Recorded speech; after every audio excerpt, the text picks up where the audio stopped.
지금까지 KBS 뉴스광장을 1TV와 동시에 들으셨습니다. 지금 시각은 6시 15분입니다. KBS.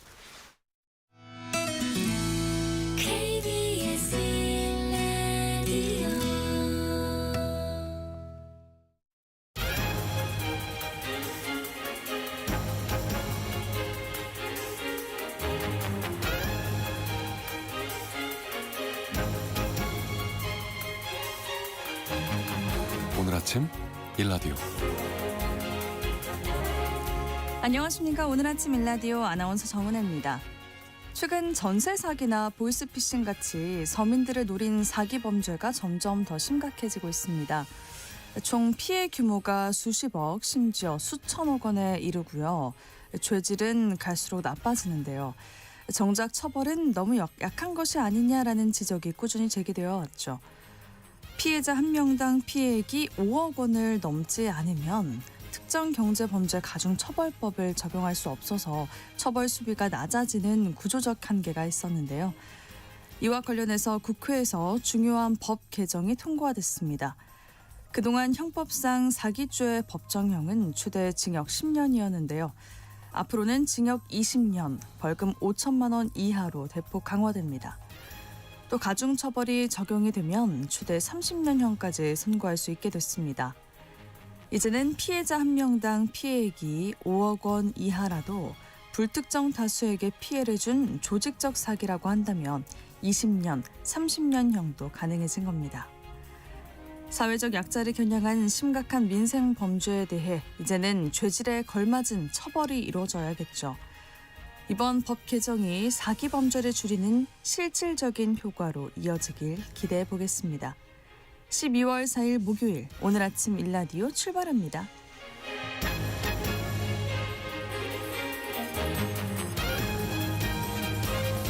오늘 아침 일라디오 이 시간은 물론 KBS 일라디오의 모든 프로그램은 유튜브 KBS 일라디오의 공식 채널이나 모바일 콩 어플리케이션을 통해 실시간으로 함께하실 수 있습니다.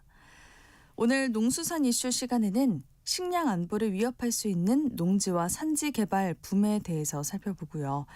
골목경제 이야기 시간에는 요즘 자영업자 소상공인들에게도 중요해지고 있는 영상 콘텐츠 제작과 마케팅에 대해서 알아보도록 하겠습니다. 방송에 참여하실 분들은 단문 50원, 장문 100원이 되는 유료 문자 샵 9730, 샵 9730으로 보내주세요. 유익한 정보와 살아있는 이야기가 있습니다. KBS 오늘 아침 일라디오.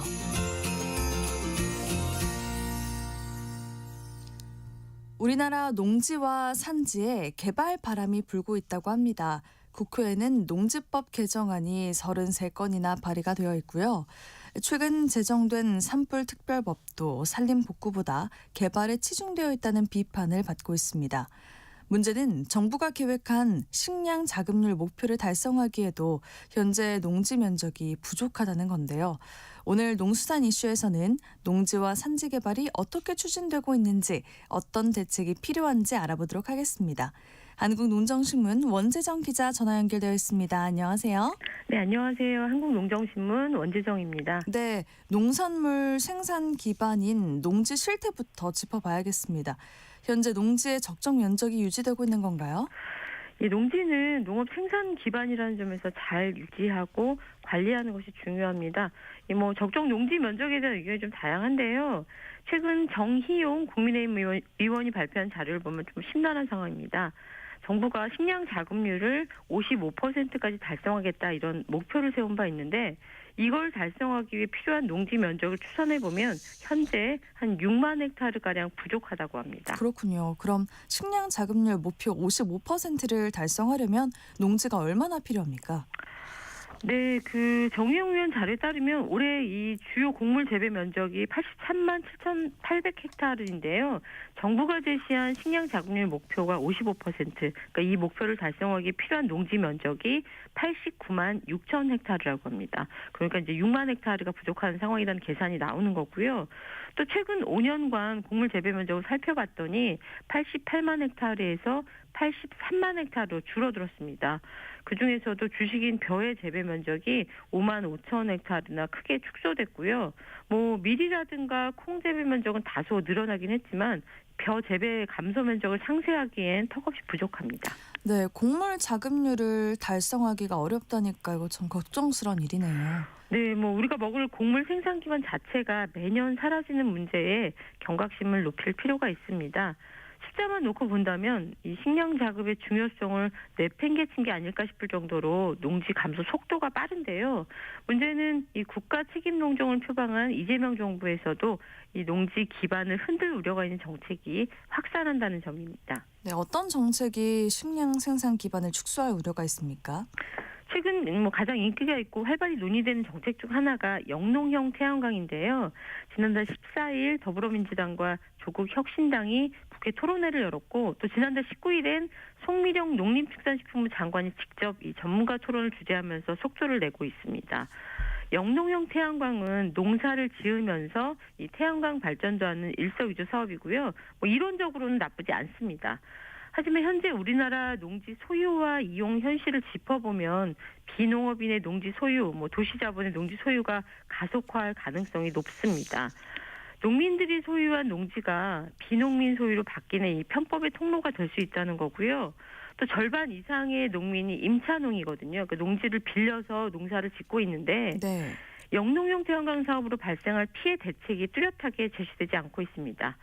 또 하나 영농형 태양광을 농사와 병행할 경우 농업 생산량이 15에서 25% 감소하는 문제도 있거든요.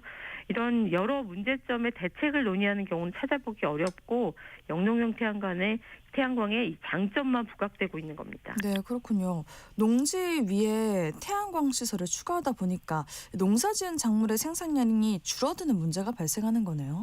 네, 뭐 석탄이나 석유 같은 화석에너지 대신 재생에너지 사용을 확대해서 환경을 지키고 또 지구 온도를 낮추는 것이 전 세계적 과제이긴 하지만 농지를 기반으로 태양광 시설을 운영하면서 발생하는 농업적 손실 문제, 또 그 농지를 빌려서 농사를 짓는 임차농에게 발생할 불이익은 뚜렷한 대책이 없는 것이 현실입니다. 네.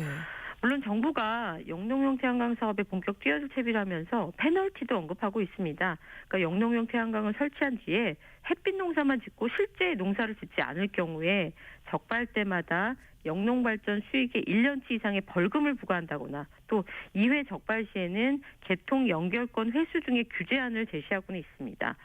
하지만 이런 규제안이 실제 작동할 수 있는 것이 불투명하고요. 정부조차 확신하지 못하고 있는 상황입니다. 농지법 개정안도 국회에 수십 건이 발의가 되어 있다면서요? 네, 그렇습니다. 국회에는 현재 20명의 국회의원이 각각의 농지법 개정안을 발의했는데 무려 33건이나 계류 중에 있습니다. 뭐 숫자도 놀랍지만 더 놀라운 건 내용인데요. 국회에 발의되어 있는 농지법 개정안들은 대체로 농지 보전 차원보다는 농지의 규제 완화가 주를 이루고 있습니다. 네, 농지 규제 완화라고 한다면 그 농지 소유나 농지 이용을 좀 느슨하게 푼다는 의미일까요? 네, 맞습니다. 이 33건의 농지법 개정안에는 비농업인의 농지 취득 확대라든가 뭐 농업진흥지역 해제 요건을 완화하는 문제, 또 농업진흥지역 내 시설 설치를 허용하는 내용들이 담겨 있습니다. 이 외에도 농지의 임대 규제를 완화하고 현재는 뭐 상속농지라든가 이농자의 농지 소유 상한이 있는데 이 상한을 폐지하자 이런 내용들이 포함되어 있습니다.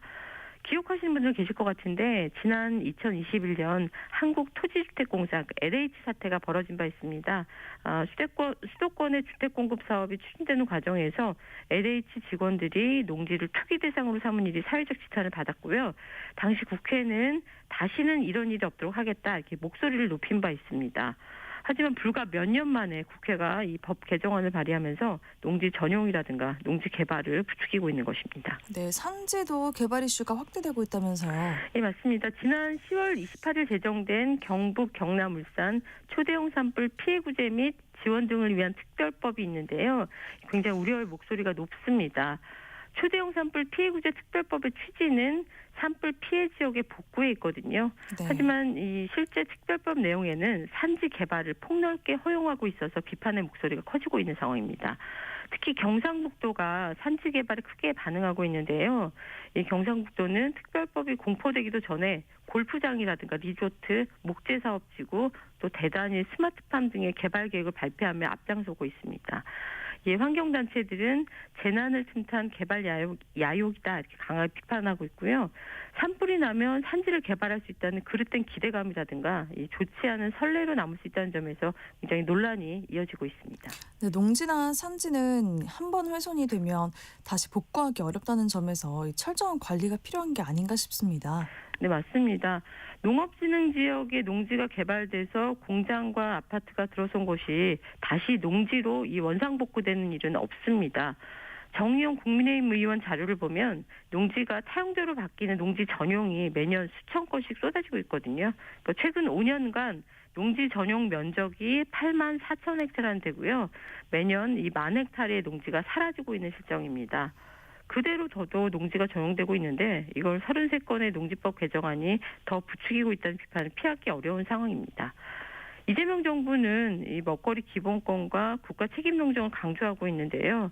식량 안보와 농가 경제의 기반이 되는 것이 농지고 이 농지를 농사에 사용토록 법과 제도를 강화하는 건 역시 국가 책임 농정의 핵심 과제라고 생각합니다. 네, 신중하고 책임 있게 법 개정 추진해야겠습니다.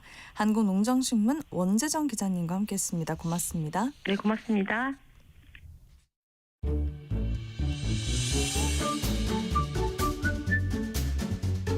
아침을 여는 기분 좋은 습관. KBS 오늘 아침 일라디오.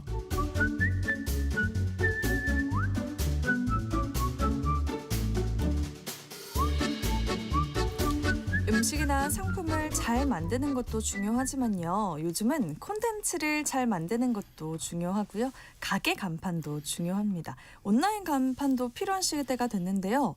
온라인 간판이란 영상 콘텐츠인데요. 우리가 즐겨보는 이 영상 플랫폼 또 쇼츠 같은 걸 직접 만드는 게 중요하다는 건데요.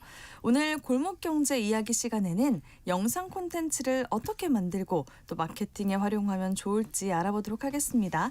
창업통TV 김상훈 대표입니다. 안녕하세요. 예, 안녕하세요. 김상훈입니다. 네.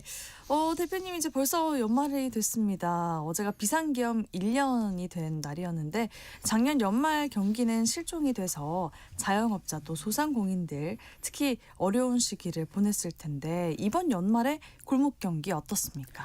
예, 뭐 작년 12월보다는 훨씬 나아진 거죠. 사실은 전체적으로 그럼에도 불구하고 요즘 뭐 주식 시장에 약간 훈풍이 불거나 이런 것과는 달리 뭐 상권 자체가 요즘 아주 화랑이다 이런 분위기는 별로 없기 때문에 네.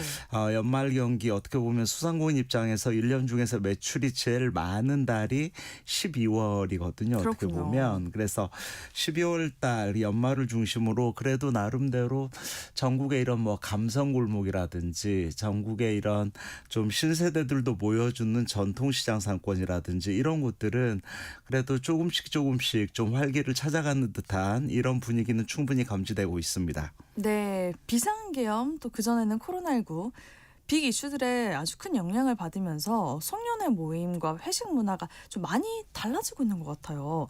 요즘에는 어떻습니까? 요즘 회식 문화 요즘 참 예전 소상공인 입장에서도 단체 손님 회식 매출이 정말 그 매장 운영의 중요한 매출 중에 하나였는데요. 네. 이 코로나19 어떤 언택트 소비 이런 게 지나가면서 이 소상공인 시장에서 보면 한결같이 사장님들이 하시는 말씀이 요즘 단체 고객들이 그렇게 많지 않다. 네. 이런 얘기하고요.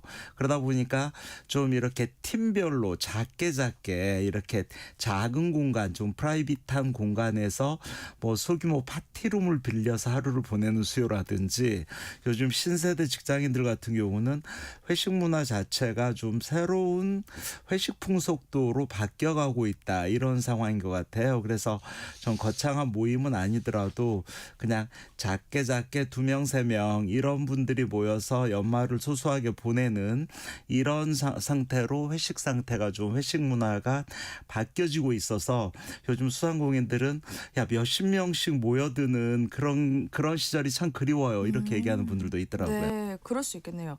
이번 연말에 장사가 좀 나아질 만한 그런 아이디어 없을까요?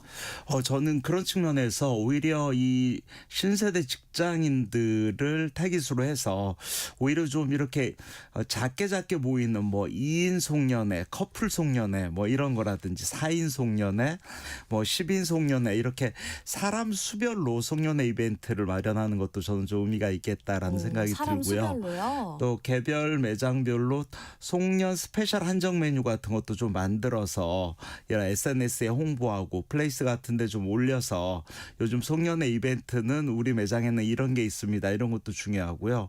전국의 카페만 하더라도 지금 거의 15만 개 정도 되기 때문에 네. 이 카페 사장님들 같은 경우는 요즘 뭐 이렇게 좀 어느 정도 큰 카페 같은 경우는 연말을 맞이해서 좋아하는 사람들끼리의 공간 대여 프로그램 이런 것도 좀 만들어서 송년 좀 이렇게 연말 매출을 올리는데 좀 이렇게 소프트한 아이디어가 필요하다라는 생각이 듭니다. 오, 네. 연말 경기가 좀 살아났으면 좋겠어요. 오늘은 온라인 간판이라고 저희가 표현을 했는데요. 요즘 자영업자, 소상공인들에게도 영상 콘텐츠나 SNS를 활용한 홍보가 필수잖아요. 고객들 입장에서 이 영상을 보고 식당이나 카페에 찾아가기도 하더라고요. 쇼핑하는 일들도 많고요. 고객들의 검색 방법 자체가 달라졌을까요? 그렇습니다. 예전에 우리나라 소비자들은 어떤 가게를 찾을 때 당연히 포털 사이트부터 뒤져서 검색을 했던 시대에서 요즘 아예 AI한테 직접 물어보거나 아니면 유튜브가 포털 역할을 한 지가 꽤 됐습니다. 네. 뭐 우리나라 플랫폼 중에서 유튜브 이용객이 4,680만 명이기 때문에 이제는 소상공인 입장에서도 유튜브에 내 가게 영상 콘텐츠가 몇 개 올라와 있느냐 이런 것도 매우 중요해졌고요.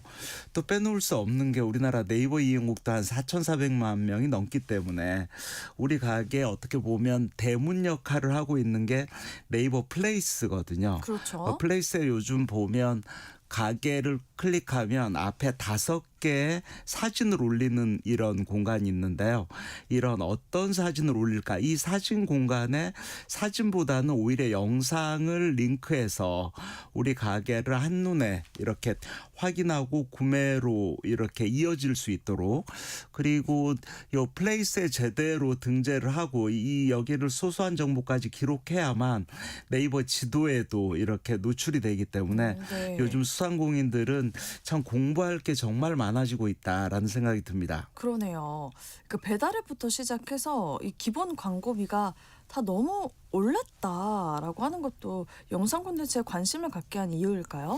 맞습니다. 요즘 뭐 배달앱 같은 경우도 최근 코로나 이후 어떻게 보면 배달 전문 식당들의 폐업률이 제일 높았고 그러다 네. 보니까 요즘 뭐 배달 라이더 비용이 매출액의 20% 미만이다. 배달앱 수수료도 10%다. 이러다 보니까 남는 게 별로 없습니다. 그렇다고 한다면 직접 소상공인 입장에서는 우리 가게에 차별화된 영상 콘텐츠를 통해서 좀 온라인 매출을 스스로 극대화하지 않으면 이건 살아남기 힘들다 이런 차원이 있어서 요즘 우리 가게에 고객을 부르는 영상 콘텐츠 만들기 어떻게 할까 이런 거 상당히 좀 관심도가 높아지고 있는 게 사실입니다. 네. 실제 영상 하나로 매출이 바뀔 수 있겠다 이런 생각이 드는데 실제 현장에서는 어떻게 체감을 하시나요? 저희가 90년대나 2000년대 초반만 하더라도 야 공중파 프로그램에 소개돼서 유명한 줄 서는 가게가 됐다 뭐 이런 얘기가 있습니다만 요즘 상권에 나가보면 공중파에 소개된 것보다 유명한 유튜버가 다녀간 매장입니다. 네. 이걸 아예 밖에다가 써붙이면서 유튜브 영상 하나가 많은 사람들에게 소개되면서 오히려 그 동네 골목 맛집 줄 서는 가게로 되는 경우가 상당히 많아서요. 저는 요즘 실제 소상공인 입장에서는 줄 서는 가게를 만드는 것도 우리 가게에 좀 뉴스가 있는 콘텐츠를 영상으로 만들어서 신규 고객을 어떻게 불러 모을까 이런 부분에 대해서 공부하는 사람들도 되게 많이 늘어났고 네. 직접 유튜버로 나서는 소상공인들도 하나둘 지금 증가하고 있는 추세입니다. 네, 그러다 보니까 사장님들이 이 영상 콘텐츠를 활용한 마케팅에 자연스럽게 관심을 가질 것 같은데요. 이 활용을 잘하는 분들 사례 많이 있을 것 같은데요. 최근에 제가 부산 상권 이런 거 보면 요즘 유튜브 영상 중에서는 뭐 여러 가지 얘기를 많이 하고 긴 영상보다는 오히려 짧은 영상이 중요한데 요즘 신세대 소비자들한테는 아예 그냥 소리로만 고객을 불러 모으는 소위 말해서 ASMR 영상이라고 하잖아요. 네. 최근에 부산의 한 수제버거집 같은 경우는 야 해운대 주인만 아는 찐 맛집 뭐 이렇게 쭉 해서 이런 햄버거 패티가 지글지글 익는 소리라든지 아니면 치즈가 쫙 흘러내리는 이런 3초 컷 이런 롱폼보다는 숏폼 영상을 제작해서 오히려 외부 관광객은 물론 주민들 수요까지 늘었다 이런 경우도 있고요. 전체적으로 본다면 영상을 만드는 게 이런 식당 운영자들 입장에서는 우리 가게 이런 상품 얘기뿐만 아니라 뭐 고객들의 직접 먹고 간 후기 영상 만들기 그리고 다양한 사장님들의 노하우를 일본 미만의 쇼츠 영상으로 만들어서 올리는 이런 영상을 보고 찾아가는 고객들이 늡니다. 이런 게 요즘 수상공인시장에서는 아주 보편화되고 있는 이런 상황이 아닌가라는 생각이 듭니다. 그렇군요. 대표님도 지금 영상 콘텐츠 만들고 계시죠? 예. 그 사장님들이 영상 콘텐츠를 만드는데 좀 어려움이 있을 것 같은데 가장 많이 겪는 어려움과 고민 뭐가 있을까요? 첫째는 편집이죠. 편집 어려워요. 예, 다들 스마트폰 카메라로 뭐 이렇게 촬영까지는 다 하거든요. 근데 이 촬영된 영상을 그대로 올리는 게 현실적으로 쉽지 않기 때문에 야 이거를 좀 직접 편집을 해서 예쁘게 이렇게 올리고 싶은데 네. 이게 예쁘게 올리는 편집하는 일이 수상공인들이 블로그를 하나 올리듯이 금방 공부하면 올리는 게 아니거든요, 사실은. 시간이 필요하잖아요. 네, 맞습니다. 그래서 편집 프로그램 정도를 제대로 능수능란하게 잘 올려면 나름대로 최소한 1년은 공부해야 되더라고요. 이런 얘기 네. 상당히 많이 있고요. 그러다 보니까 요즘 최근에는 아예 그냥 편집하지 않고 날 영상으로 대신 아예 그냥 30분, 40분 영상을 그대로 올리는 그래요? 이런 수상공인들도 있습니다. 근데 요즘엔 또 예. 숏폼을 좋아하고 선호하는 시대니까 예. 숏폼을 좀 편집하는 방법을 아는 게 중요하지 않을까요? 맞습니다. 숏폼 같은 경우도 어차피 편집 프로그램을 통해서 만드는 거기 때문에 그래도 숏폼은 1분 미만 뭐 짧게는 20초 30초 내외 이런 영상이라서 오히려 긴 영상 편집하는 것보다는 숏폼 편집하는 게 훨씬 쉽습니다. 이런 얘기도 있고요. 네. 숏폼을 업로드하는 데 있어서는 긴 영상은 대부분 썸네일이라고 해서 또 별도 그래픽이나 이런 포토샵 프로그램에서 대문 이런 페이지도 만들고 하는데 숏폼은 꼭 이렇게 이 썸네일까지 올리지 않아도 이렇게 되는 거기 때문에 수상공인 입장에서는 요즘은 긴 영상 만들기보다 우리 가게 쇼츠나 이런 숏폼 영상이 이런 유튜브나 이런 곳에 얼마나 많이 올라가 있느냐 그리고 이런 쇼츠를 아까 네이버 플레이스 같은 경우도 직접 이렇게 링크를 걸어서 소비자들이 빠르게 보고 판단해서 바로 예약 전화할 수 네. 있는 이런 게 보편화되고 있다 이렇게 보여집니다. 그래서 그런 영상 편집을 도와주는 그런 지원 프로그램들이 있다면서요? 맞습니다. 최근에 정부에서는 희망 리턴 패키지라는 이름으로 전국의 수상공인들이 좀 가장 어려워하는 게 요즘 마케팅에 대한 어려움이기 때문에 네. 특히나 마케팅 중에서도 이런 콘텐츠를 직접 제작 서비스 지원해주는 이런 정부 프로그램도 생겨나고 있습니다. 그 희망 리턴 패키지 프로그램 그 이름을 봤을 때는 이 폐업과 재기를 도는 프로그램 같은데 어떤 프로그램인지 설명 부탁드려요. 예, 희망 리턴 패키지는 소상공인 시장진흥공단이 운영하는 소상공인 지금 말씀하셨던 재기 지원 패키지, 뭐 폐업을 지원하는 이런 프로그램인데요. 전체적으로 보면 매출 부진을 겪고 있거나 매출 위기를 겪고 있는 소상공인들에게 전문가가 직접 파견해서 컨설팅 서비스부터 시작해서 필요하다면 마케팅 지원 프로그램 이렇게 하고 있고요. 네. 특히 아무래도 매출이 좀 떨어지거나 이런 경영 위기 소상공인들을 대상으로 전국적으로 직접 이 재기 사업을 지원한다거나 특히 금액적으로 한 개 업소당 1명 1,000만 원에서 2천만 원 정도를 지원하는, 물론 1+1이거든요. 1,000만 원을 지원받으면 자기 돈 1,000만 원을 투자해서 2천만 원 정도를 가지고 사업 계획서를 쓰고, 그리고 직접 매장의 성과 창출을 위해서 시설도 바꾸고, 그리고 지금 말씀드렸던 영상 지원, 뭐 사진 콘텐츠를 제작한다던가 SNS 마케팅까지 지원해주는 어떤 기존 우리나라 이런 자영업 소상공인 입장에서는 반드시 좀 지켜봐야 될 이런 정부 지원 프로그램이 아닌가라는 생각이 듭니다. 그렇군요. 그러면 그 프로그램 지원 대상은 누구고 어떤 지원을 받을 수 있습니까? 최근에 이 프로그램 지원 같은 경우는 크게 보면 이 매출 위기 소상공인인데 자금 지원하는 부분, 전문가의 컨설팅 지원, 그리고 마케팅 지원인데요. 특히 영상 콘텐츠 같은 경우는 최근에 보면 다양한 영상 관련해서 숏폼을 한 개 업체당 한 3개 정도를 네. 이런 숏폼을 제작해서 직접 지원해주고 있기 때문에 오히려 소상공인 입장에서는 야, 영상 만들기 너무 어려운데 야, 정부 지원 사업으로 우리 가게 영상이 생겼습니다.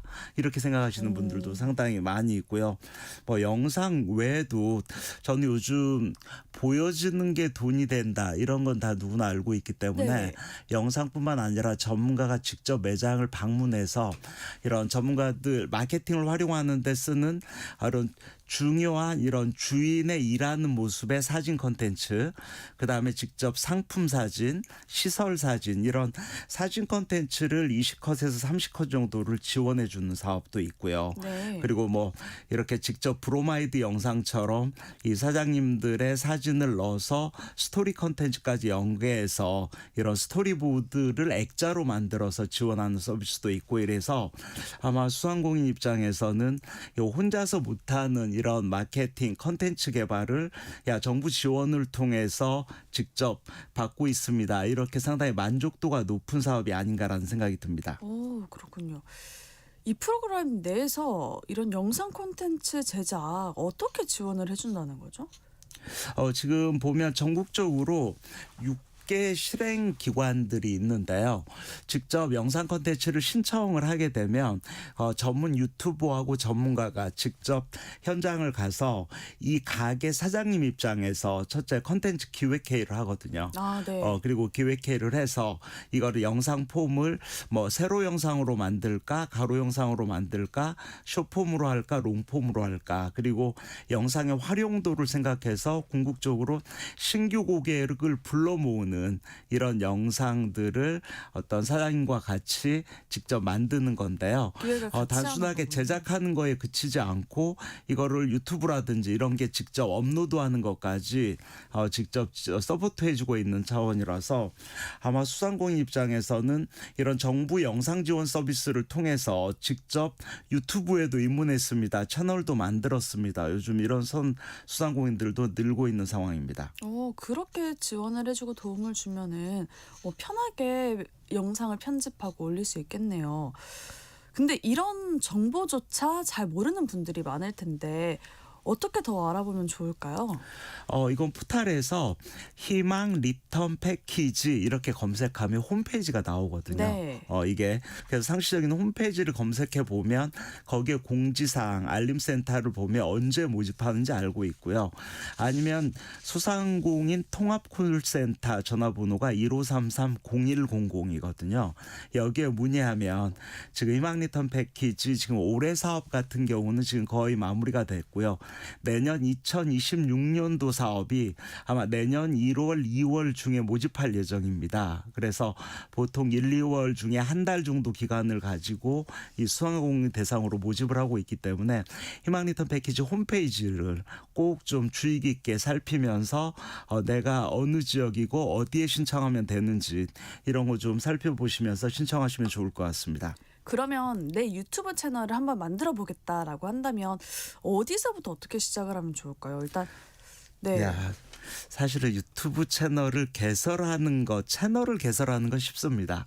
문제는 이거를 직접 유지 관리하는 게 상당히 힘든데요. 그렇죠. 전 수상공인 분들에게 유튜브 채널 어떻게 만들까요? 이렇게 물어본다면 첫째는 이런 남의 가게 유튜브 영상을 많이 보시고 그다음에 좋아요도 좀 눌러보고 그다음에 잘 봤어요 이런 댓글 정도 달아보는 습관을 들이는 것부터 유튜브는 이렇게 입문하는 게 매우 중요합니다.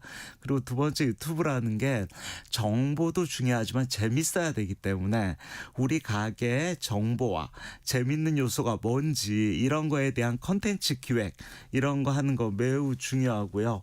저는 대부분 소상공인들이 저는 유튜브 한다 그러면 비싼 장비부터 사는 거 생각하는데 네. 저는 스마트폰으로 다 셀카 영상은 찍을 수 있기 때문에 먼저 저는 셀카를 켜고 직접 얼굴을 내밀고 우리 가게 얘기를 1분 동안 말하기, 3분 동안 말하기. 그래서 내가 영상에 비치는 나의 모습이 어떻게 나오고 있고 목소리가 어떻게 나오는구나. 이거를 낯설지 않게 숙달하는 게 저는 유튜브 입문의 첫 단추라는 생각이 들고요. 네. 그런 다음에 2단계로 뭐 장비도 구축하고 뭐 이렇게 조명이라든지 이런 걸 하는 게 먼저 구축하면서 직접 유튜브로 이렇게 차근차근 단계별로 진행하는 게 맞다는 생각이 듭니다. 맞아요. 촬영이 낯설지 않게 숙달하는 게 우선이겠네요. 예. 요즘에 AI를 활용할 수 있는 부분들도 많아졌잖아요, 대표님. 요즘 AI를 통해서 영상 촬영을 도움받을 수 있는 건 정말 많은데요. AI가 모든 것을 차려서 알아서 딱 올려줍니다. 이런 건 없습니다. 그래서 그럼 좋겠지만. AI를 활용하는 방법 중에 하나는 야 첫째 우리 가게가 이런 가게인데 어떤 영상을 촬영해야 될지 모르겠어 해서 영상 구성한 스크립트죠. 네. 이런 건 AI가 너무 잘해주거든요. 이거를. 그리고 구체적인 요즘 뭐 자동으로 편집해주는 AI 프로그램도 많이 있긴 있는데 이런 AI 프로그램을 활용하는 것도 그거를 공부를 해야 되기 때문에 뭐 이렇게 편집 프로그램 보면 자동으로 자막을 달아주는 프로그램이라든지 이런 건 AI가 얼마든지 할 수 있고요. 그래서 저는 영상 초보자들이라면 요즘 예전에 비해서는 편집 프로그램도 그렇고 AI 같은 도움받을 수 있는 도구들이 많이 있어서 예전만큼 유튜버로 입문하는 게 어려운 건 아니다. 네. 그래서 저는 좀 중장기적으로 3개월, 6개월, 1년 계획 정도를 세우면서 일단은 채널을 개설하고 한 달에 날 영상이라도 하나씩은 꼭 올리겠다. 이런 관점으로 하면서 채널이 생기면 플레이스에 우리 가게 채널이 무슨 TV가 있습니다. 이렇게 하나의 또 다른 명함에 한 줄을 넣을 수 있는 거기 때문에 이제는 수상공인들도 우리 가게 유튜브 채널 알리기 이런 게 이제 점차적으로 더 확산되는 분위기 이런 부분을 좀 감지해야 된다는 생각이 듭니다. 네. 시작이 제일 어려운데 일단 시작을 하면은 꾸준하게 올리고 만드는 것도 중요하겠네요. 근데 어떤 콘텐츠를 만들어야 할까? 또 핵심 메시지 혹은 콘텐츠는 어떻게 잡아야 될까? 이게 가장 고민일 것 같은데 예를 들어서 식당이다 카페다 하는 곳들은 어떤 콘텐츠를 만드는 게 가장 좋을까요? 저는 식당 카페 입장에서는 크게 한 4가지 정도 콘텐츠를 정리할 수 있습니다. 첫째는 가장 중요한 게 우리 가게 메뉴 이야기, 상품 이야기. 네. 이 얘기를 집중적으로 메뉴 관련 원재료 얘기부터 시작해서 이런 메뉴 상품 얘기가 있고요. 두 번째 식당 카페에서 사장님들이 가장 찍고 싶은 게 우리 가게 이렇게 예뻐요 하는 시설 영상이거든요. 그래서 밖에서부터 내부까지 요즘 밖에 영상은 요즘 뭐 드론 영상까지 쫙 해서 밖에서부터 안에를 쫙 들어가는 그 가게를 들어가 보지 않아도 이렇게 드론에서 외부를 찍고 내부까지 보여주는 시설 영상 찍는 거 많고요. 세 번째는 소비자 입장에서 본다면 나 대신 먼저 가본 사람들의 후기 영상 이거 되게 궁금해하거든요. 중요하죠. 그래서 보통 뭐 이런 리뷰 영상, 후기 영상 이런 부분 찍는 거 정말 필요하다면 꼭 실효성 있는 영상 중에 하나고요. 마지막으로는 사장님 영상입니다. 뭐 우리나라 카페나 식당님들 사장님들은 하실 얘기, 내가 할 얘기 소설 10권 씁니다. 이렇게 말씀하시는 분들 많은데 늘 사장님 영상은 사장님들이 하고 싶은 얘기도 중요하지만 고객들이 듣고 싶은 영상 이거를 Q&A 형태로 만들어서 보여준다든지 이런 게 아마 이런 영상 콘텐츠 제작에서는 매우 중요하다. 그래서 좀 항목별로 뭐부터 우리 가게 영상을 보여줄 건지 이렇게 쭉 한 10개, 20개, 30개 정도 콘텐츠 기획을 먼저 하고 진행하는 게 중요하다는 생각이 듭니다. 그러면 이런 콘텐츠들을 만들 때 혹시 주의할 점도 있을까요? 우리 사장님들 이런 콘텐츠는 첫째 너무 광고스럽게 하는 건 오히려 역효과를 불러올 수 그래요? 있습니다. 야 이건 그냥 너무 광고다 이런 거보다 소비자 입장에서 진정성 있게 보여주는 영상 이게 저는 매우 중요하다는 생각이 네, 그럴 것 드는데요. 같아요. 전 진정성 있다는 게 오히려 사장님이 뭐 유명한 배우나 탤런트가 아니기 때문에 오히려 직접 사장님이 저는 어느 가게 직접 운영하는 사람인데요. 저는 우리 가게 입장에서 재료를 소개한다면 어떻습니다. 해서 아주 유교하고 달변이 아니더라도 직접 얼굴을 내밀고 진정성 있게 우리 가게를 모르는 사람들에게 우리 가게를 진정성 있게 설명하는 영상 이런 게 오히려 중요한데 막 너무 광고스럽게 찍다 보면 소비자들이 그런 영상을 많이 봤기 때문에 바로 스킵하는 이런 경우 많이 있습니다. 이런 거 좀 주의해야 됩니다. 이런 생각이 듭니다. 네. 아까 스마트폰으로도 충분하다고 하셨잖아요. 근데 장비 욕심이 날 것 같긴 하거든요. 어떤 장비들을 갖춰야 하고 또 비용은 얼마나 들까요? 맞습니다. 요즘 뭐 카메라를 열심히 이제 스마트폰으로 찍다 보면 갑자기 전화 오고 막 이러면 되게 그거 하기도 하고 맞아요. 그러다 보니까 대부분 그럼 유튜브 카메라 하나 사야 되는가? 유튜브 카메라 보면 뭐 미국 회사, 중국 회사가 만드는 이런 카메라들 쭉 있는데 저는 유튜브 카메라는 요즘 입문자라면 굳이 새 거를 살 필요는 없을 것 같아요. 요즘 보면 중고마트에 보면 중고 사이트에 보면 그냥 20-30만 원으로도 살 수 있는 유튜브 카메라 정말 많고요. 네. 오히려 유튜브 카메라도 중요하지만 이제 좀 욕심을 낸다면 이런 조명이라든지 특히 목소리, 오디오 중요하기 때문에 이런 마이크 하나 제대로 구입하면 훨씬 영상 만드는 재미도 들고 야 이거 전문 유튜버로서 기본적인 세팅을 하게 되는데 새 거를 구입한다고 하더라도 카메라, 조명, 마이크 정도를 토탈로 구입해도 제가 볼 때는 100만 원 정도 비용이면 충분히 구입할 수 그래요? 있거든요. 그래서 굳이 뭐 장비를 사는데 큰 비용이 드는 건 아닙니다. 이런 말씀 좀 드리고 싶습니다. 네. 근데 촬영도 촬영인데요. 전 편집하는 게 가장 어려울 것 같아요. 아까 지원해주는 그런 프로그램도 있긴 한데 편집은 좀 어떻게 쉽게 해결할 수 없을까요? 저는 이 편집은 이건 정말 이 유튜브 영상 제작자들이 가장 어려워하는 부분은 맞는 것 같아요. 네.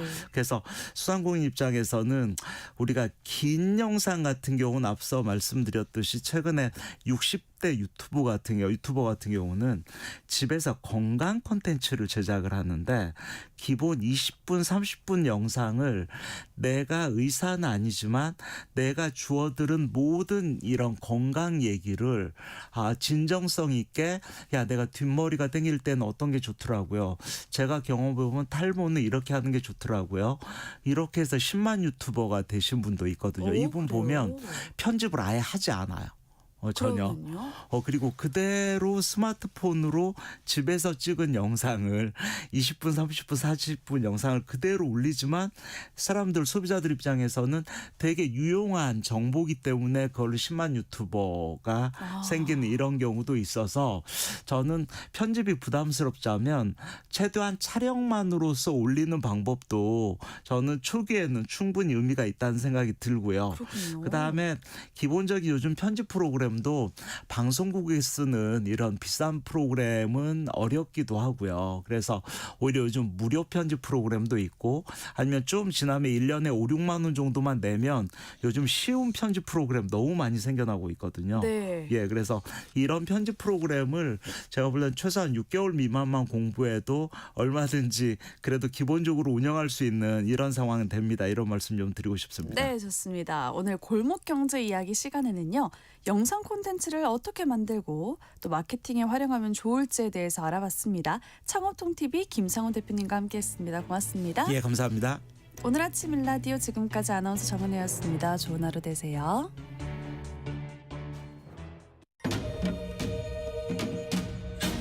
광복 80년 KBS 라디오 캠페인 밸류업 대한민국